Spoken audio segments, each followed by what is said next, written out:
सारी सखियन में झूला झूलती हो गौरबाई माँ। झूले आसा झूले बाई को लाल हो झूले। अरे होगा तुमसे प्यारा कौन, हमको तो तुमसे है कांची प्यार। ऊंची ऊंची दीवारों को लांघ के आना पड़ेगा। क्या बात। सारी दुनिया होके फना। तनननदुम तनननदुम तनननदुम तनननदुम ताना दे रे। तुम मुझे यूं भुला न पाओगे, हाँ तुम मुझे यूं। वो बहारे वो चांदनी रातें, क्या बात। ऐ मेरे वतन के लोगों,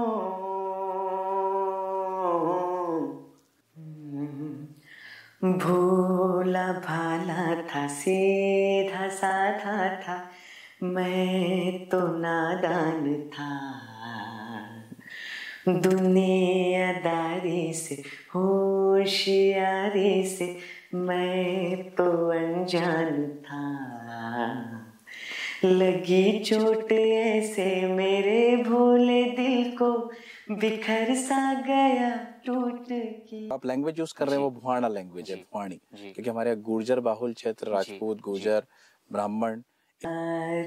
इशारों में दिल लेने वाले, क्या बात। बताइए हुनर।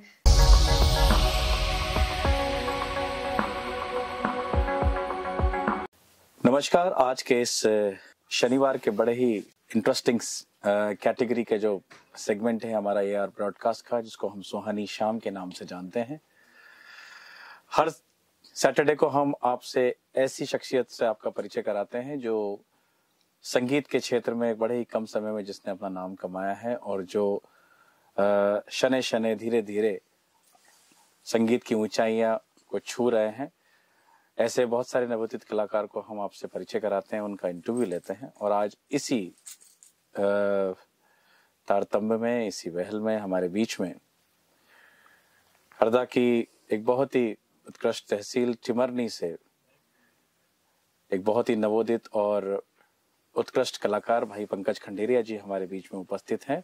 मैं AR ब्रॉडकास्ट की ओर से उनका हार्दिक अभिनंदन स्वागत करता हूँ। जैसा कि आप जानते ही हैं कि सुहानी शाम हमने जो एक सेगमेंट बनाया है जो सैटरडे की शाम को प्रसारित होता है AR ब्रॉडकास्ट से, उसका उद्देश्य है कि जो हरदा क्षेत्र के जितने भी अच्छे कलाकार हैं वो उनसे आपका परिचय कराया जाए, जो अपनी मेहनत के बल पे बहुत सारे अलग अलग संगीत के क्षेत्रों में, संगीत के स्टेजों में अपनी प्रतिभा का लोहा हम सबको मनवा रहे हैं। और न सिर्फ हरदा क्षेत्र में किंतु संभाग में, राज्य में और राष्ट्रीय स्तर तक भी अपनी आवाज पहुंचाकर हृदय नगरी हरदा जिले को गौरवान्वित कर रहे हैं। ऐसी शख्सियत का नाम है भाई पंकज खंडेरिया, जो हमारे बीच में टिमरनी से उपस्थित है। पंकज जी, मैं आज के इस कार्यक्रम की शुरुआत आपका बहुत बहुत स्वागत करते हुए करता हूं, क्योंकि AR ब्रॉडकास्ट में आप यहाँ पर उपस्थित हुए हैं। साथ ही मैं आपसे जानना चाहता हूं पंकज जी कि एक छोटा सा परिचय आपका हमारे दर्शकों को हो जाए। और परिचय के साथ साथ, चूंकि यह सुहानी शाम जो है पूरा का पूरा एक म्यूजिकल शो है, तो हम बीच बीच में आपसे गाने सुनते रहेंगे। और जितना मुझे आपके बारे में जानकारी है, मुझे पता है कि आप एक बहुत ही सुरीले मधुर कंठ के सिंगर हैं। तो अपने परिचय के साथ साथ एक जिसको बोलते ओपनिंग सॉन्ग आप जरूर हमारे दर्शकों को बताएं। पंकज जी। नमस्कार दोस्तों, मेरा नाम पंकज खंडेरिया है, मैं टिमरनी से हूँ। और मेरी जो संगीत की शुरुआत है, या यूँ कहूँ कि संगीत जो है मुझे मतलब ये कहना चाहूँगा कि माँ सरस्वती का वरदान है। और जो कुछ है गॉड गिफ्ट है, कहीं कुछ भी सीखा नहीं है। और संगीत की जो लगन थी मुझे बचपन से ही थी। और 5th क्लास से मैं स्टेज शो करता था, और जैसे जैसे मुझे संगीत में आगे जाने की प्रेरणा मिली, मुझे मेरे गुरुओं का साथ मिला, तो आज मैं इस मुकाम पे हूँ कि मैं काफ़ी शोज कर चुका हूँ और कर रहा हूँ। और जो कुछ सीख रहा हूँ अपने गुरु से, मुझसे जो छोटे हैं उनसे जो कुछ मुझे नया सीखने को मिलता है, उसके माध्यम से मैं कुछ ना कुछ नया संगीत में करने की कोशिश करता हूँ। और जैसा कि आपने कहा कि सुहानी शाम के नाम से ये जो कार्यक्रम आप कर रहे हैं, चला रहे हैं, तो एक कुछ 4 लाइनें में रफी साहब के गीत जरूर जरूर, हम बिल्कुल आपको आपसे सुनना चाहेंगे जी। तुम मुझे यूं भुला न पाओगे,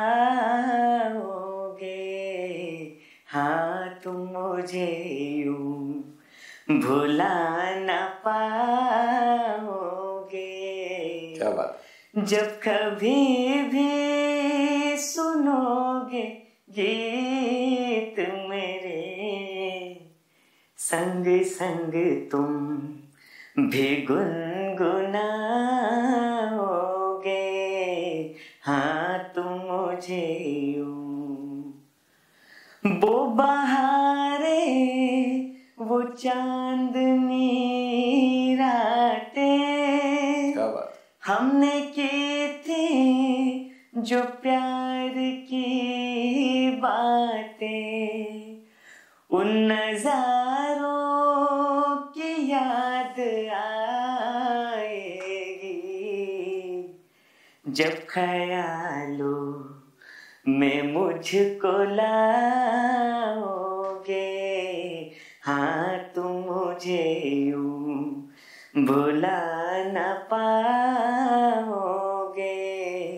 हाँ तुम मुझे यूं। बहुत खूबसूरत, बहुत खूबसूरत। Thank you. और सामान्यतः है हम जब ये गाते हैं पंकज जी, तो हमारे बीच में ऑर्केस्ट्रेशन होता है, बिल्कुल, स्वर होता है जी। लेकिन चूंकि यहाँ कोई स्वर नहीं है जी। हमारे पास कोई स्वर वाद्य नहीं है जी।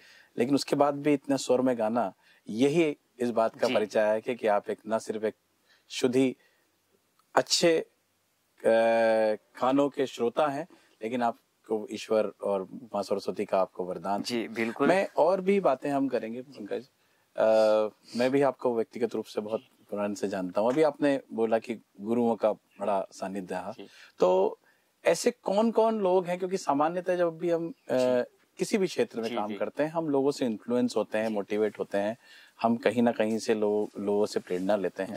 तो चूंकि किसी शायर ने कहा है कि इतनी आसानी से कहा ये दर्द सुखन पाया है, पैर उस्तादों के दवाएं हैं तब जाके फन आया है।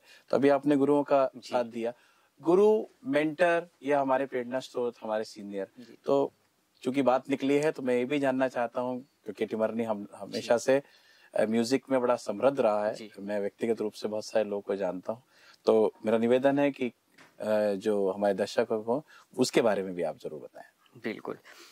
5th क्लास से जब मैंने गाना स्टेज पे शुरू किया था, स्कूल लाइफ थी। हाँ जी। तो स्कूल लाइफ से जब मैं स्कूल से 26 जनवरी 15 अगस्त पर गाने जाता था तो काफी लोगों ने मुझे टिमरनी सुना। हाँ, क्योंकि जब सांस्कृतिक आयोजन होते हैं, सांस्कृतिक कार्यक्रम जो होते हैं उसमें उन्होंने मुझे हाँ। सुना।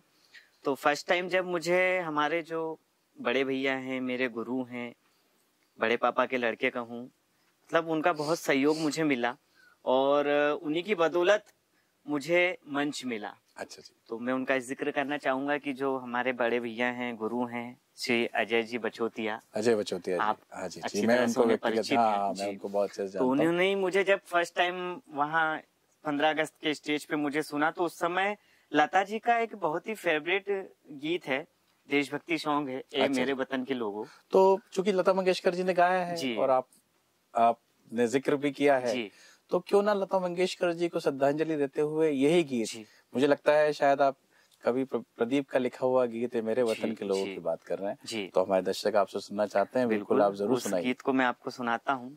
तो तब मैंने उस गीत को, तब मुझे मतलब ये कह सकता हूँ कि पूरी जो टीम लगती थी हमारे गुरु की लगती थी, अजय भैया जी की, तो उस समय इतना कोई मतलब रिकॉर्डिंग का नॉलेज नहीं था, बट ये पता था कि इस सुर को यहाँ से गाएंगे तो कहाँ जाएगा, और इस सुर से अगर गाते तो कहाँ कितना नीचे जाएगा गीत। हाँ, मतलब वो बाय डिफॉल्ट जिसको हाँ, कहते हैं, बाय डिफॉल्ट जो होता है, जी, एक सेंस डेवलप हो गया। सेंस डेवलप, हम उसकी ग्रामर के बारे में बहुत कम जानते थे, लेकिन सेंस काफी था। तो तब उस समय मैंने उस गीत को गाया था, तो आई थिंक मुझे लगता है कि शायद वो जो स्केल होगा 3 का ही हो सकता है, आई थिंक एफ शार्प की बात कर रहे हैं। हाँ, तो अच्छी बात। ऐ मेरे वतन के लोगों, तुम खूब लगा लो नारा। क्या बात, ये शुभ दिन है हम सबका, लहरा लो तिरंगा प्यारा, पर मत भूलो सीमा पर। क्या बात है। वीरों ने हैं प्राण गवाए, कुछ याद उन्हें भी कर लो, कुछ याद उन्हें भी कर लो। क्या बात है, वाह। जो लौट के घर ना आए, जो लौट के घर ना आए। बहुत बढ़िया, बहुत अच्छा। ऐ मेरे वतन के लोगों, जरा आँख में भर लो पानी, जो शहीद हुए हैं उनकी जरा याद करो कुर्बानी। ऐ मेरे वतन के लोगों, बहुत ही अच्छा, जरा आँख में भर लो पानी, जो शहीद हुए हैं उनकी जरा याद करो कुर्बानी। बहुत ही मार्मिक गीत है, और मुझे लगता है कि जिस तरह से पूरी परिदृश्य को कवि प्रदीप जी ने लिखा है, और जितनी रोमानियत से, जितने इमोशनल अंदाज में लता मंगेशकर जी गाया है, व्यक्तिगत रूप से मैं तो उनको एक इंस्टीट्यूट ही मानता हूँ, और मुझे विश्वास है कि आप भी ऐसे ही मानते होंगे। पंकज, ये सब बातें आपने गुरु की चर्चा करी, आपके मेंटर्स की चर्चा हुई, मैंने बहुत बारी आपको जो युवा उत्सव होते हैं जो कॉलेजेस में, स्कूल्स में होते हैं, उसमें पार्टिसिपेट करते हुए देखा है। मेरी शायद जो मेरी स्मृति है वो ये है कि मैंने उन मंचों के माध्यम से भी याद, तो अपनी उस जर्नी के बारे में, उन उपलब्धियों के बारे में आप जरूर हमारे दर्शकों को बताएं, क्योंकि मुझे लगता है कि वो आपका एक ऐसा सेगमेंट रहा है जिसमें आप हमेशा से बहुत सक्रिय रहे हैं कॉलेज लाइफ। हाँ बिल्कुल, आपने जैसा भी अभी कहा कि सबरंग उत्सव जो होता है हरदा में एलबीएस कॉलेज की तरफ से होता है, और मुझे उसमें हर साल मौका मिला। फर्स्ट टाइम जब मैं उसमें ऑडिशन के लिए गया, हाँ जी, तो सुदीप भैया वहाँ मौजूद थे, खरे सर मौजूद थे, और आशीष भैया थे, जय भैया थे, और मैं अपने ऑडिशन के लिए तब गया। तो उन्होंने मुझे जैसे देखा, अरे पंकज तुमको क्या जरूरत है इस चीज की, आप तो बोले बहुत पहले से ही जाने। मैंने कहा नहीं सर, आपका कहना ठीक है, मैं जानता हूँ कि आप मुझे बहुत अच्छी तरह से जानते हो और मुझे बहुत कुछ नॉलेज है, लेकिन मैं ये देखना चाहता हूँ कि इस ऑडिशन से मैं क्या नया सीख रहा हूँ। अच्छा, बहुत अच्छा। या मुझसे जो नए बच्चे हैं वो क्या सीखना चाहते हैं। तो तब मैंने फर्स्ट टाइम जब उसका ऑडिशन दिया, मेरा सिलेक्शन हुआ, और जब ग्रैंड फिनाले हुआ तो उसमें सेमीफाइनल भी मैंने क्रॉस कर लिया। और सेमीफाइनल जब मैंने क्रॉस किया तो मैंने वही रफी का गीत गाया था जो आपको सबसे पहले सुनाया था, तुम मुझे यूं भुला ना पाओगे। उसके बाद देन फाइनल में जब मेरा प्रवेश हुआ और फाइनल में मेरे सामने जो अगेंस्ट जो मेरे थे बहुत ही अच्छे कलाकार हैं, हरदा जिले के उभरते कलाकार हैं, वो भी सीख रहे हैं, समझ रहे हैं और उन्होंने मुझसे बहुत कुछ सीखा, मैंने उनसे बहुत कुछ सीखा है। शुभम देवारे आप अगर हाँ जानते हाँ हो तो शुभम नाम सुना। देवारे, वो मेरे अगेंस्ट पार्टिसिपेंट में था। अच्छा। तो मैंने एक सूफी गाया था, नुसरत फतेह अली साहब का वो अच्छा गीत जी। है, हम्म। पियारे करके एक अच्छा सूफी जी। सॉन्ग है, उस अच्छा। गीत को मैंने गाया था और उसके बाद शुभम ने उसकी परफॉर्मेंस दी थी। तो फर्स्ट वाला जो सबरंग उत्सव हुआ था तो उसमें शुभम प्रथम First रहे थे, अच्छा अच्छा देन मैं सेकंड रहा था। अच्छा। तो उससे मुझे एक सीख मिली थी कि जिंदगी में कभी कोई कलाकार छोटा या बड़ा नहीं होता और हर किसी से बहुत कुछ सीखने को मिलता है। तो उससे मुझे एक सीख मिली थी कि हम जनरली स्टेज शो करते रहते हैं, परफॉर्मेंस करते रहते हैं, लेकिन जब कंपटीशन की बात आती है तो कहीं ना कहीं हम कुछ ना कुछ चीजें भूल जाते हैं या कहीं ना कहीं कोई चीज ऐसी पीछे छोड़ देते हैं जिससे हमको बहुत कुछ सीखने को मिलता है। तो उससे मुझे एक सीख मिली थी कि आज अगर शुभम मुझसे बाद में आया है और इतना कुछ कर सकता और प्रथम स्थान प्राप्त कर सकता है तो मैं तो काफी समय से इस चीज में कर रहा हूँ, गा रहा हूँ और स्टेज शो कर चुका हूँ। तो मैंने उस दिन एक चीज ठान ली थी कि आज अगर शुभम प्रथम आया तो नेक्स्ट जो सबरंग उत्सव होगा उसमें मैं प्रथम आके दिखाऊंगा। हाँ, फिर हम जानते हैं कि जब नेक्स्ट आया जी सबरंग जी तो उसमें ना सिर्फ आप प्रथम आए, मुझे ऐसा याद आ रहा है कि 3 बार वो प्रस्तुति हुई जी। मतलब एक बार ही आपने कंपटीशन में गाया जी। और फिर 2 बार पब्लिक डिमांड पे जी। गाया। और तो वो जो गीत आपने गाया था जी। वो गीत मेरे ख्याल से शायद एक कव्वाली थी। रफी साहब की कव्वाली तो थी, फिल्म अमर अकबर एंथनी का वो गीत था। अच्छा। और मैंने काफी सोचा, पहले तो मैंने सोचा कि यार फाइनल राउंड है तो कोई सूफी चीज सुनाई जाए, तो हाँ, मैंने हाँ, सूफी भी तैयार करा। हाँ। बट फिर मुझे ऐसा लगा कि नहीं, सूफी तो काफी हो गया है, लेकिन मैं कुछ ऐसी चीज हटके तैयार करूं जो मतलब पुराने गीतों से रिलेटेड हो या जो समा बांध सके। अच्छा। तो फिर मैंने आपसे भी उसके लिए सजेस्ट किया था, तो हाँ। आपने भी मुझे इस गीत का सजेस्ट किया था।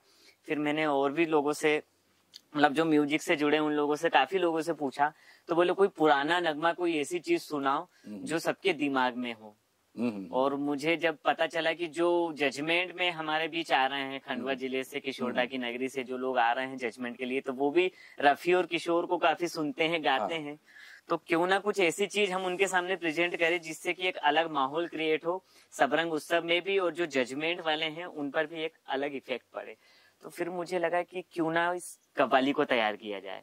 तो आपने भी इस चीज का मुझे सजेस्ट किया, आशीष भैया ने सजेस्ट किया, जय भैया ने सजेस्ट किया, मतलब संगीत से जितने भी लोग मुझसे जुड़े हैं उन्होंने सभी ने मुझे इस गीत का सजेस्ट किया। तो पंकज, मैं आपकी बात बीच में काट रहा हूँ, हमने 2-3 गाने आपसे सुने हैं जी। और मोहम्मद रफी के गाने सुने हैं, तो मुझे ये तो विश्वास हो ही गया है कि आप मोहम्मद रफी के बहुत बड़े फैन हैं उनको। लेकिन चूंकि आप एक स्टेज आर्टिस्ट हैं, आप बहुत सारे ऑर्केस्ट्रास के भजन कीर्तनों के कार्यक्रम करते हैं और हम लोग न सिर्फ उन्हें देखते हैं। मैं आज दर्शकों को बड़ी जिम्मेदारी से कहना चाहता हूं कि जो अभी नवोदित कलाकार हरदा जिले में हैं उसमें एक सशक्त, सरल, विनम्र और बहुत ही ज्यादा अग्रणी कोई कलाकार है तो भाई पंकज खंडेरिया जी हैं, और ये बात जग जाहिर है। और इसीलिए आज AR ब्रॉडकास्ट के मंच पर हमने सोचा कि क्यों ना पंकज खंडेरिया जी के व्यक्तिगत जीवन के बारे में, उनकी पूरी जो म्यूजिक की लाइफ और उनकी जर्नी के बारे में हमसे चर्चा की जाए। मैं सामान्यतः पंकज आपसे ये पूछना चाहता हूँ कि तो मोहम्मद रफी हो गए, बाकी बहुत सारे कलाकार जो हैं जिन्हें निश्चित बात है आप कलाकार गाते हो, तो नए जो सिंगर्स हैं, मैं नए की जब बात कर रहे हैं, जब हम बात कर रहे हैं 80s के बाद, 90s 2000 में, अब जो 2024-25 चल रहा है, पिछले 20-25 सालों में एक बहुत बड़ा क्रांतिकारी म्यूजिक में चेंज आया है। अब सब हारमोनी में और कॉर्डिंग में हो गया है। पहले मेलोडी बहुत चलता था। तो आप इसको कैसे देखते हैं और आपके कौन कौन से अच्छे पसंदीदा सिंगर्स हैं जिनको आपने बहुत सारा अध्ययन किया? हम नॉर्मली किसी को बहुत सारा सुनते हैं, फिर उसको हम लोग लगता है हम उससे उनको लगाव हो जाता है कि भाई एक व्यक्तिगत ये पर्टिकुलर सिंगर जो है जो मेरे जॉनर का भी है, मैं उसको पसंद करता हूँ। तो उसके बारे में हमारे दर्शकों को जरूर बताएं। बिल्कुल, जैसा कि आपने कहा कि रफी साहब को तो मैं गाता ही हूँ, लेकिन अगर रफी साहब के बाद अगर अपन 90s के दौर की बात करें तो उदित नारायण जी हो गए, सोनू निगम जी हो गए, कुमार शानू जी हो गए, इनके गीत में काफी सुनता हूँ। तो क्यों ना एक कुमार सानू का गीत और एक सोनू निगम जी का गीत, हम दोनों गीत की एक छोटी छोटी दो लाइन सुनेंगे, फिर ये जर्नी आगे बढ़ाएंगे। बिल्कुल, आपको मैं और इसमें आपकी लिबर्टी है, आप कुमार सानू साहब का जो भी आपका पसंदीदा गीत हो वो गा सकते हैं, हमारे दर्शक उसको पसंद करेंगे। और सोनू निगम जी को, क्योंकि मुझे पता है कि आप सोनू निगम जी के भी बहुत बड़े फैन हैं, क्योंकि सोनू निगम जी जो है वो खुद मोहम्मद रफी साहब के फैन हैं, तो मुझे लगता है कि वो हायरार्की जो है वो चली आ रही है, वो आप तक पहुंच रही है। बिल्कुल, तो क्यों ना हमारे जो दर्शक हैं, जो देखने वाले हैं, उनको भी इसका आनंद लेना। बिल्कुल, कुमार सानू की आपने बात की है तो एक बहुत ही प्यारा सा गीत है उनका। हाँ जी। फिल्म दिल है कि मानता नहीं, अच्छा, आपने देखी और सुनी हो, उसका बहुत ही प्यारा सा वो टाइटल सॉन्ग भी बहुत ही प्यारा है। और उसके बाद आशिकी के तो सारे गीत अगर आप देखें तो सारे ही मतलब सुने हैं, और आज भी अगर उन गीतों को सुनते हैं तो ऐसा लगता है कि ये चीजें बार बार होनी चाहिए। लेकिन आज का जो दौर है नए दौर में चला गया है, नए सिंगर्स की होड़ लगी हुई है, तो कहीं ना कहीं जो 90s और 90s के पहले के जो दशक है वो पीछे छूटते जा रहे हैं। तो आइए कुमार सानू जी का आपको वो दिल है कि मानता नहीं गीत आपको सुनाता हूँ। दिल है कि मानता नहीं, दिल है कि मानता नहीं, मुश्किल बड़ी है रस्म मोहब्बत, ये जानता ही नहीं। हो दिल है कि मानता नहीं, हाँ दिल है कि मानता नहीं। क्या बात है, क्या बात।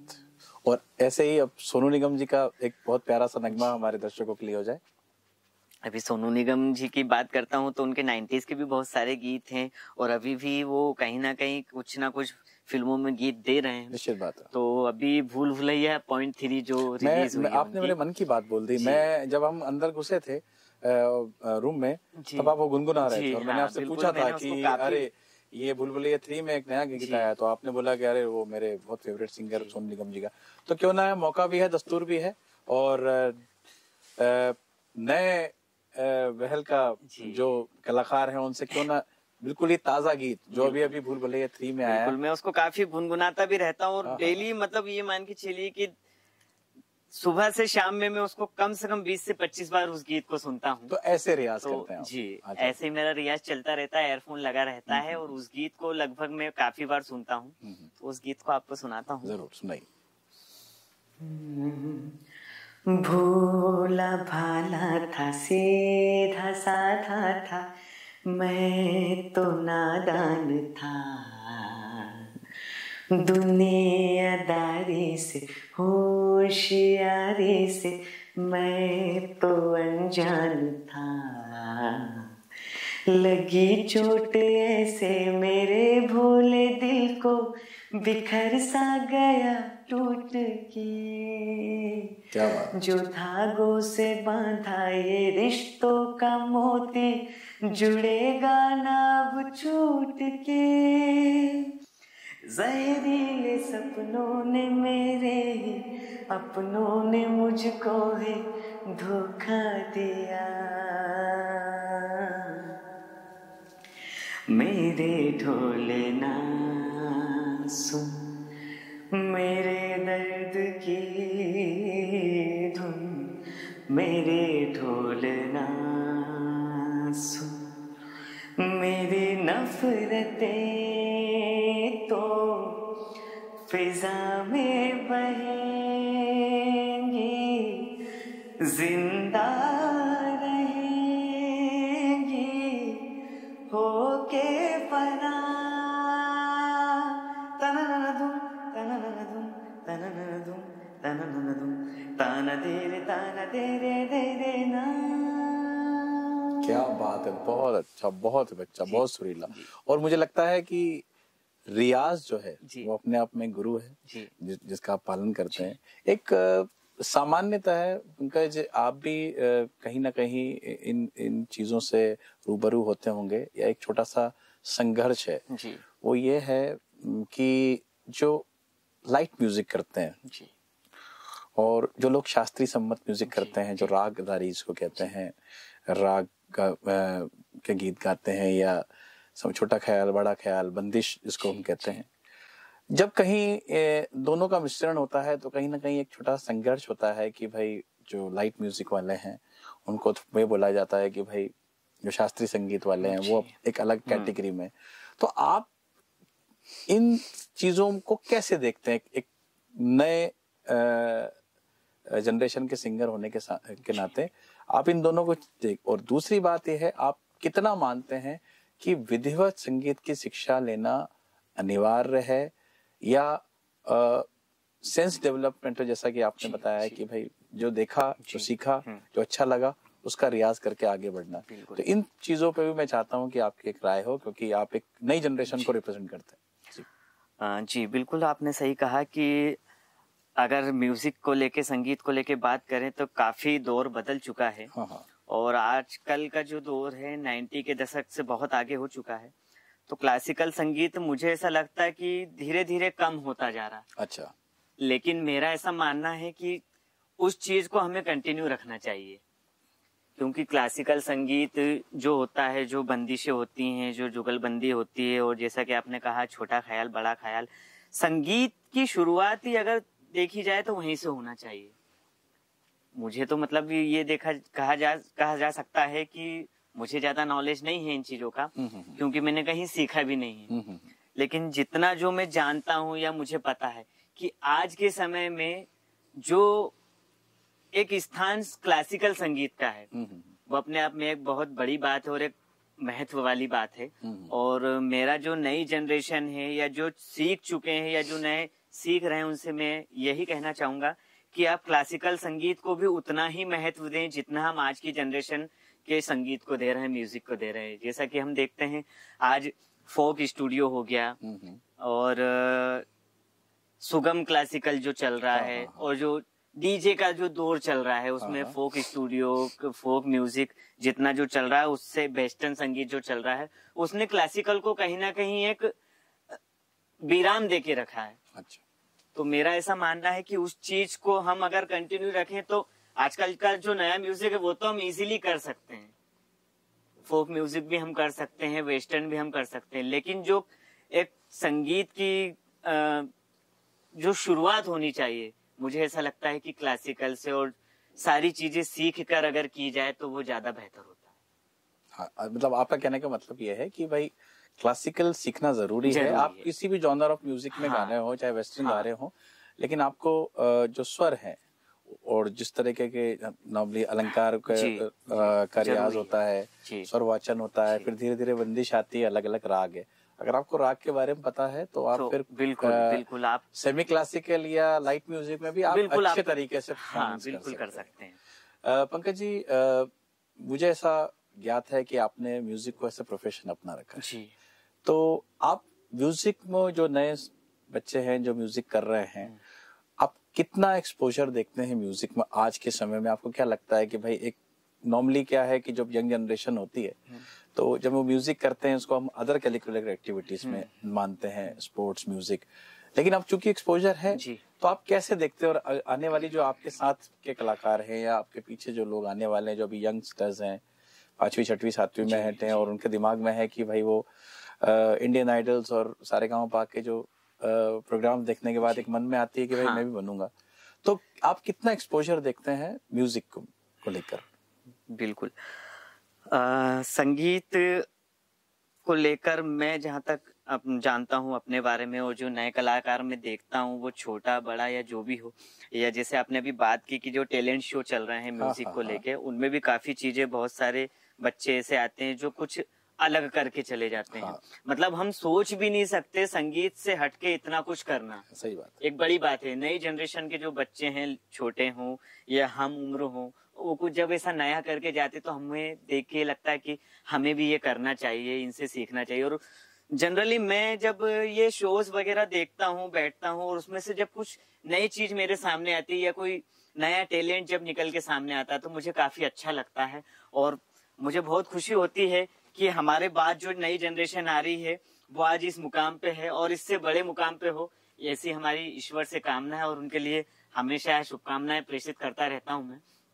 तो हम अगर अपने क्षेत्र की बात करें, अपने जिले की बात करें, तो काफी नए कलाकार हम देखते हैं। हाँ, तो उन नए कलाकारों के बारे में हम बात जरूर करेंगे, लेकिन अभी टाइम हो गया है पंकज जी एक बहुत ही प्यारे सुरीले से गीत का।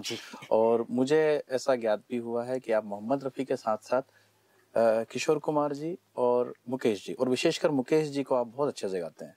तो मैं आपसे आग्रह करूंगा कि एक मुकेश जी का बहुत प्यारा सा गीत, क्योंकि अभी आपने कुमार शानू जी और सोनू निगम जी को सुनाया है, वापस चलते हैं मुकेश जी की तरफ। तो एक प्यारा सा मुकेश जी का गीत अगर आप हमारे दर्शकों को सुनाएंगे तो सभी को बहुत आनंद मिलेगा। बिल्कुल। तो पहले किशोर दा का। किशोर कुमार, अरे देखिए ये आपका चॉइस है। किशोर कुमार चूंकि हमारे पास में खंडवा जिले के रहने वाले थे, हमारा गौरव है कि हम सबसे पास में रहने वाले, सबके उनके पास में ही रहते हैं। तो आइए एक किशोर कुमार का और एक किशोर कुमार जी और एक मुकेश जी का प्यारा सा गीत हमारे दर्शकों को। बिल्कुल, आपको किशोर दा का एक मैं गीत सुनाता हूँ, लेकिन मैं जो गीत आपको सुनाने जा रहा हूँ किशोर दा का, इंडियन आइडल में पवनदीप ने उस गीत को गाया था। अच्छा। आपने काफी सुना है वो गीत, होगा तुमसे प्यारा कौन। तो उस गीत को मैं पवनदीप वाली शैली में जी बिल्कुल आपको सुनाने की कोशिश करता हूँ, शायद पसंद आएगा आपको। हे हे हे हे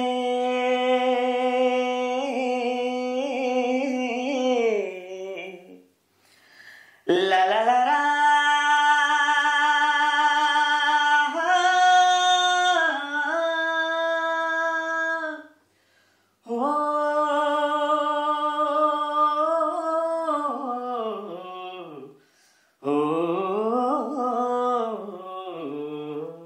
बहुत बढ़िया, वाह वाह। अरे होगा तुमसे प्यारा कौन, हमको तो तुमसे है एक कांची प्यार। क्या बात, वाह वाह। अरे होगा तुमसे प्यारा कौन, हमको तो तुमसे है एक कांची प्यार। ऊंचे घर वाली हो या गलियों की रानी, कोई हो तुम रहती हो कहीं।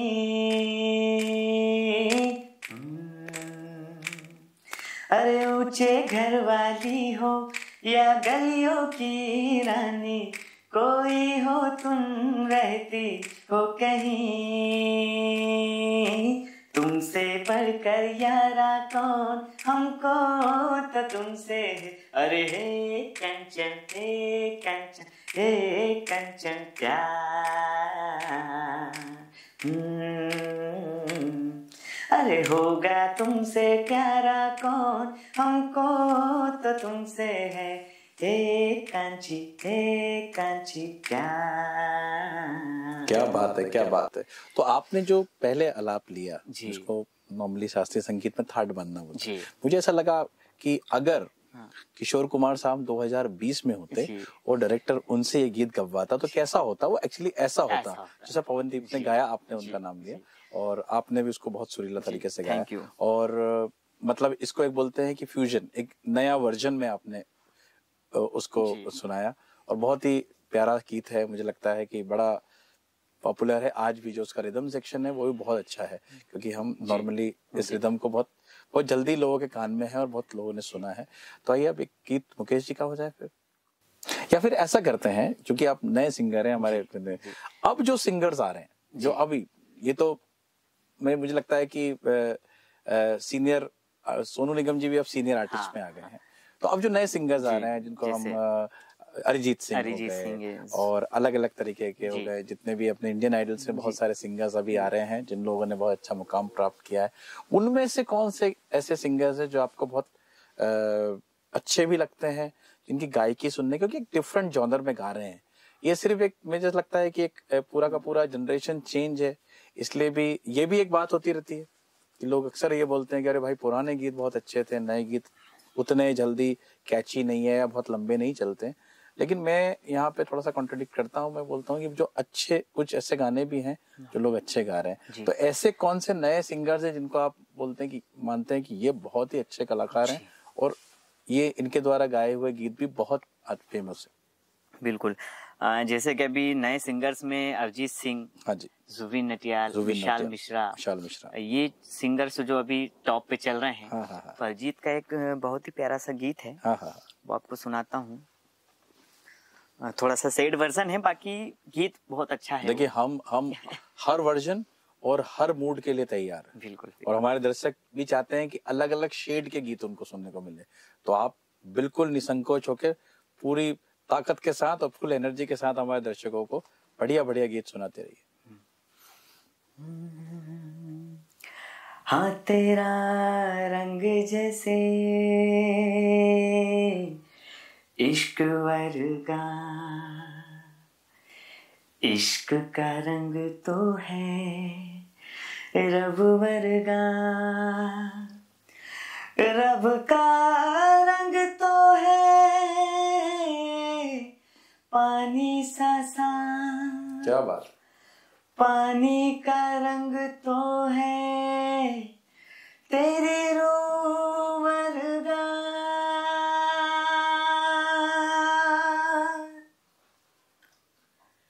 ऊंची ऊंची दीवारों को लांघ के आना पड़ेगा। वाह।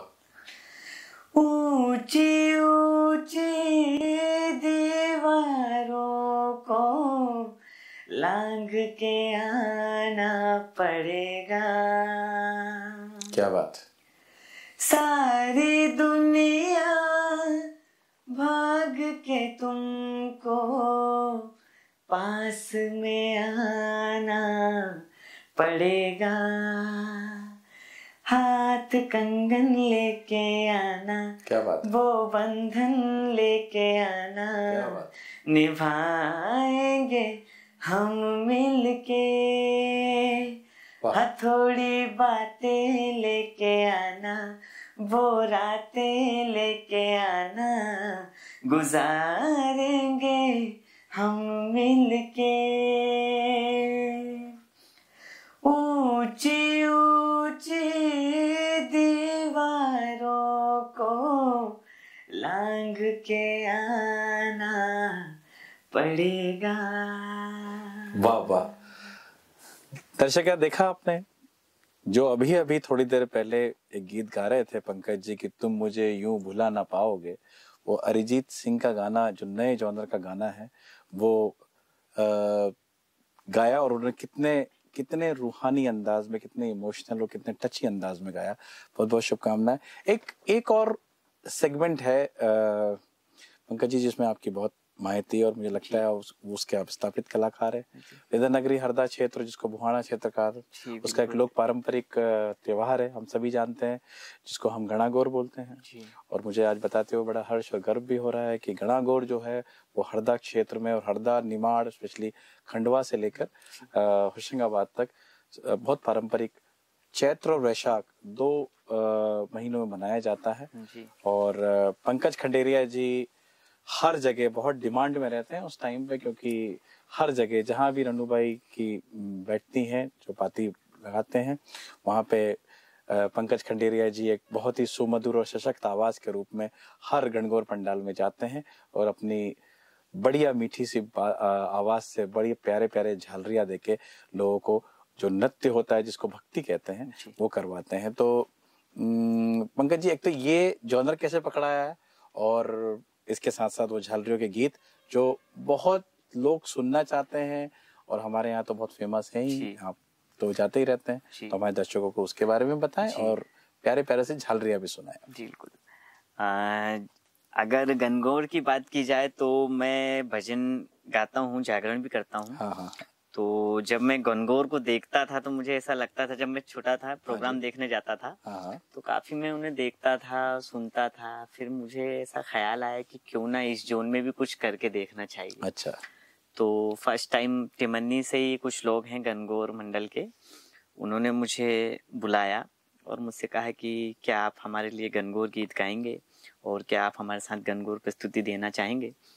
तो मैंने कहा कि भाई निश्चित सी बात है, जब मैं इस विषय में सोच रहा था और चाह रहा था कि मुझे कोई ऐसा ग्रुप मिले या कोई ऐसा मंडल मिले जिसका नाम हो गणगौर के क्षेत्र में, वही मंडल के लोग मेरे पास आए और उन्होंने मुझसे कहा कि आप अगर चाहें तो आप हमारे साथ चल सकते हैं और आप प्रस्तुति देना चाहें तो दे सकते हैं। तो सर्वप्रथम मैंने अपनी प्रस्तुति जो दी थी फर्स्ट टाइम रहटगांव में गणगौर थी, रहटगांव में जी, गणगौर, वहां पर मैंने अपनी प्रस्तुति दी थी और उस समय कुछ मुझे जो झालरे सिखाए गए थे, हाँ जी, उन झालरों से मैं आपको शुरुआत करना चाहूंगा। जरूर जरूर जरूर।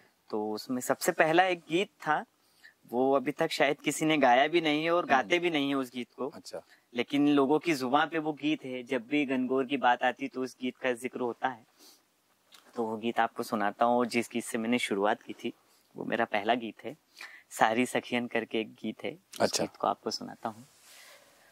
सारी सखियन में झूला झूलती हो गौर बाई माय, सारी सखियन में झूला झूलती हो गौर बाई माय, झूले आसा झूले बाई को लाल हो, झूले आसा झूले बाई को लाल हो, सारी सखियन में झूला झूलती हो गौर बाई माय, कायन का तो मैया बन्या थारा पालना, हाँ कायन लाग्या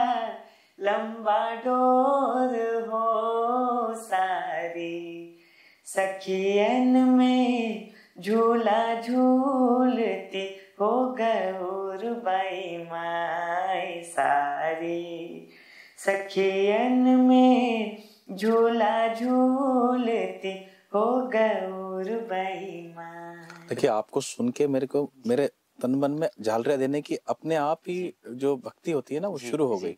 और यही स्वर का माध्यम है कि कैसे मतलब जो फ्रीक्वेंसी है वो आपको कनेक्ट करती है और धीरे धीरे आप उसमें खो जाते हैं। शब्द जिसको हम स्वर जिसको हम नाद कहते हैं वो धीरे धीरे आपको अपने आकर्षित करता है। और पंकज, लेकिन इतनी सारे गीत आपने सुनाए, आपने अपने बारे में भी सब बताया और झालरिया के बारे में आपने बताया। जो आप लैंग्वेज यूज कर रहे हैं वो भुआणा लैंग्वेज है, भुआणी, क्योंकि हमारे गुर्जर बाहुल क्षेत्र, राजपूत, गुर्जर, ब्राह्मण, इन लोगों के यहाँ ज्यादातर ये गणगौर मनाई जाती है जिसमें झालरिया होते हैं।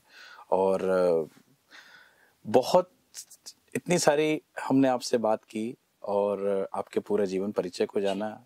ईश्वर ने, माँ भगवती की बड़ी कृपा है आपको कि आपको इतना सुरीला कंठ दिया है। क्योंकि एक बात और है जो मैं दर्शकों को बताना चाहता हूँ, सामान्यतः है जब भी स्केल होता है, चाहे वो तानपुरा रखा हो, कीबोर्ड हो, हारमोनियम हो, तब तो स्केल लगाने के गाना बहुत आसान होता है। अभी स्टूडियो में हमारे पास कुछ नहीं है, मैंने पंकज जी को यहीं बिठाया था, तब अपने स्वर का स्थाई लगाने के बाद अगर इतने सुरीले तरीके से वो गा रहे हैं तो निश्चित ही जो स्वर है उसकी उपासना, उसकी भक्ति करके किस तरह से अपने आप को विनम्रता से एक स्वर साधक के रूप में लोगों तक पहुंचाने का काम जो है वो पंकज खंडेरिया जी आप कर रहे हैं। मैं पूरी AR ब्रॉडकास्ट की टीम के आपके यहाँ पर आने का बहुत बहुत धन्यवाद देना चाहता हूँ।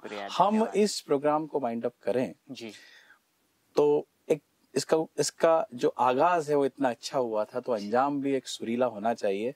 तो मैं आपसे निवेदन करूंगा, जिसको हम बोलते हैं एंडिंग कमेंट, जैसे हम प्रोग्राम को शुरू किए थे वैसे हम उसको समाप्त करें। एक बहुत प्यारा सा गीत, आपके मनपसंद गीत, और फिर हम हमारे दर्शकों से विदा लेंगे। तो अब आपकी नजर। बिल्कुल, रफी साहब से स्टार्ट किया था तो रफी साहब से एंड करूंगा। और एक बहुत ही प्यारा सा गीत है, आपने काफी गाया है उस गीत को और आप गाते भी हैं और कहीं ना कहीं उस गीत को आपसे ही सुन के बहुत इंस्पायर हुआ हूँ। देखिए, तो ये एक्चुअली क्या है, ये कमेंट चल रही है, लेकिन इसमें सबसे बड़ी बात ये है जो पंकज है, ये विनम्रता है। ये विनम्रता है कि किस तरह से एक दूसरे से इंस्पायर होकर लोग आगे बढ़ते हैं। दुनिया जो है वो टैलेंट से भरी पड़ी है। पंकज जी ने अभी थोड़ी देर पहले बोला था कि मैं अपने छोटों से भी सीखता हूँ, ऐसा ही हमारा भी काम है। आप आज बता रहे हैं, बहुत सारी चीजें आपने बताई हैं, वो भी हम आपके साथ करेंगे। और आइए गीत सुनते हैं। बिल्कुल, वही गीत आपको सुनाता हूँ। इशारों इशारों में दिल लेने वाले, क्या बात, बताइए हुनर तूने सीखा कहाँ से। क्या बात, निगाहों निगाहों में जादू चलाना, मेरी जान सीखा है तुमने यहाँ से। बहुत बढ़िया, मेरे दिल को तुम भा गए। क्या बात, वाह वाह। मेरी क्या थी इसमें खता, मुझे जिसने तड़पा दिया, यही थी वो जालिम अदा। क्या बात, बहुत अच्छा। यही थी वो जालिम अदा। ये रांझा की बातें, ये मजनू के किस्से अलग तो नहीं है मेरी दास्तां से। निगाहों निगाहों क्या बात, में जादू चलाना, मेरी जान सीखा है तुमने जहाँ से। इशारों इशारों में दिल लेने वाले, बताइए हुनर तूने सीखा कहाँ से। तो दर्शकों, देखा आपने, ये है पंकज खंडेरिया जी, जिन्होंने इशारों इशारों में कितनी सारी बातें कर ली। और मुझे विश्वास है राग पहाड़ी में ये बहुत प्यारा सा गीत था। देखिए, जो जो इंडियन क्लासिकल म्यूजिक है या लाइट म्यूजिक है, हम लोग बहुत सारी रागों में काम करते हैं। बस ये है कि लाइट म्यूजिक में हमको एक लिबर्टी होती है कि हम 2-3 रागों का एक साथ प्रयोग कर सकते हैं। और अभी आपने बहुत ही प्यारा सा गीत सुनाया। तो ये थे पंकज खंडेरिया जी, जो हमारे बीच से बात कर रहे थे। हरदा क्षेत्र के बड़े ही लोकप्रिय गायक हैं, नवोदित गायक हैं। और धीरे धीरे शने शने बहुत सारे प्लेटफॉर्म पे अभी आज से और आगे आपको उनको सुनेंगे, आप इनको देखेंगे। एक बार पुनः पंकज खंडेरिया जी, आप हमारे स्टूडियो में आए, इतनी सारी हमसे बात की, हमारे दर्शकों को इतने प्यारे प्यारे गीत सुनाए, उसके लिए एयर ब्रॉडकास्ट की ओर से, मैं हमारी पूरी टीम की ओर से आपका बहुत बहुत धन्यवाद करता हूँ।